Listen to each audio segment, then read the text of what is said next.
पिकामध्ये परागीकरण झालं तरच उत्पादनही चांगलं मिळतं। निसर्गात परागीकरण करण्याचं 80% काम हे कीटकांद्वारे होत असतं। या कीटकांमध्ये मधमाशा महत्त्वाच्या आहेत, पण सध्या बदलते वातावरण, वृक्षतोड आणि अनियंत्रित कीटकनाशकांच्या वापरांचा परिणाम मधमाशांवर होतोय। याचा परिणाम डाळिंब, टरबूज, खरबूज, कांदा बियाणे, तेलबिया यांसारख्या पिकांच्या उत्पादनावर होत आहे। यासाठी फुलोरा सुरू झाला की फळबागेत मधमाशांच्या पेट्या ठेवणं फायदेशीर ठरतं। या मधमाशींच्या पेट्या ठेवताना कोणती काळजी घ्यायची याविषयीचीच माहिती आपण या व्हिडिओतून घेणार आहोत।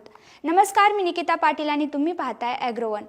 मधमाशी पेटी शक्यतो फुलकळी सुरू होण्यापूर्वी 5 ते 10 दिवस आधीच आपल्या फळबागेत आणून ठेवावी। शास्त्रीयदृष्ट्या एका एकरासाठी 4 पेट्या ठेवण्याची शिफारस आहे, पण परिस्थितीनुसार आणि निसर्गातील मधमाशांच्या बागेतील वावर पाहून निर्णय घ्यावा।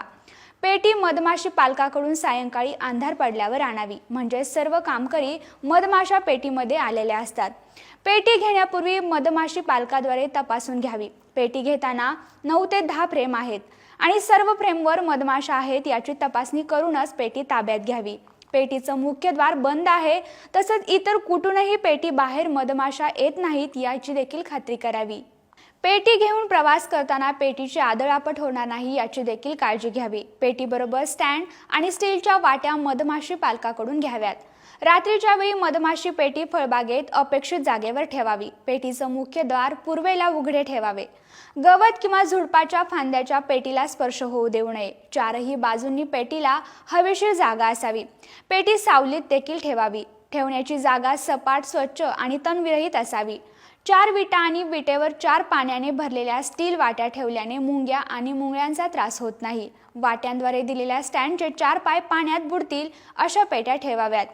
वाटीत असणारी पाणी पाती दर 3 ते 4 दिवसांनी तपासावी। मधमाशी पेटी व्यवस्थित काम करते की नाही हे बघायचे असल्यास पेटी ठेवल्यापासून दुसऱ्या दिवशी सकाळी साधारण ऊन पडल्यावर 8 ते 9 या वेळेत मधमाशा पेटीच्या मुख्य दारातून बाहेर येताना किंवा आत जाताना दिसतात।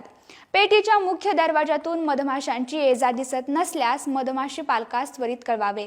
हिवाळ्यात मधमाशा ऊन वाढल्यावर 10 ते 12 नंतर ये-जा सुरू करतात।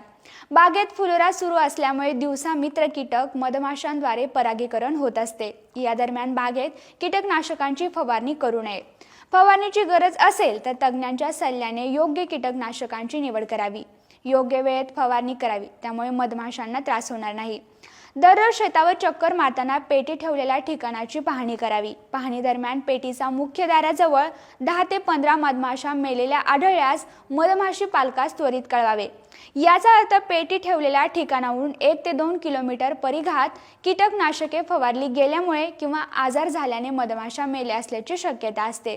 अशा वेळी मधमाशी पालकास कल्पना द्यावी।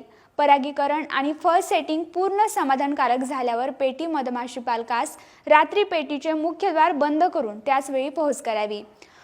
मुख्य द्वाराजवळ मधमाशांचा घोळका असल्यास थोडे पाणी फवारले की त्या पेटीत जातात आणि मुख्य द्वार बंद करण्यात देखील अडचण येत नाही। अपघाताने किंवा प्रवासात मधमाशीचा डंख लागल्यास गोंधळून न जाता पेटीपासून दूर जावे। डंख नखाने त्वचेलगत मुडपून काढावा। चक्कर किंवा श्वास घेण्यास त्रास होत असेल तर त्वरित दवाखान्यात जाऊन उपचार घ्यावा। मधमाशा जास्त घोंगावत असल्यास थोडा दूर केल्यास देखील डंख मरण्याची प्रवृत्ती कमी होते। ही माहिती आवडल्यास जास्तीत जास्त शेतकऱ्यांना शेअर करा आणि अशाच नवनवीन माहितीसाठी ॲग्रोवनला आता सबस्क्राईब करा।